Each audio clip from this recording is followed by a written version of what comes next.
మీ పేరు? మేనక. మేక మేక కాదు మేనక. మేకే బాగుంటది నీకు. ఏందా? అదే అదే.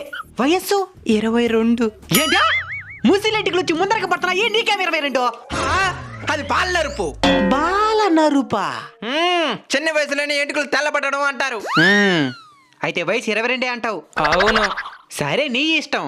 నేను ఇప్పుడు వేయబోయే ఇంజెక్షన్ హెవీ డోస్ ఉండేది. దానికి ముసలోళ్ళు తట్టుకోలేరు, సస్తారు. అయితే 30 రాసుకో. పక్కని 10 ఏళ్ళు పెంచినావు. సర్లే ట్రీట్మెంట్ చేసి కానీ. నేను మళ్ళీ చెప్తున్నాను, నీ మంచికే చెప్తున్నాను. మర్యాదకి నిజం వయసు చెప్పేయి, మళ్ళీ ఇంజెక్షన్ ఇన్ఫెక్షన్ అయిపోతాది. యాంద్రుడు భయపెట్టేస్తున్నాడా? 40 రాసుకో. మళ్ళీ 10 ఏళ్ళు పెరిగింది. బాగా ఆలోచించుకొని చెప్పు. ఇక ఆలోచించేది ఎత్తలే. సావనైనా సస్తంగా నీకు 1 సంవత్సరం కూడా పెంచను. ఈ ప్రపంచంలో ఏమేమో కనబెడుతున్నారు. ఆర్డర్ వయసు అడగకుండా చేసే ట్రీట్మెంట్ కనిపెట్టి చావండి.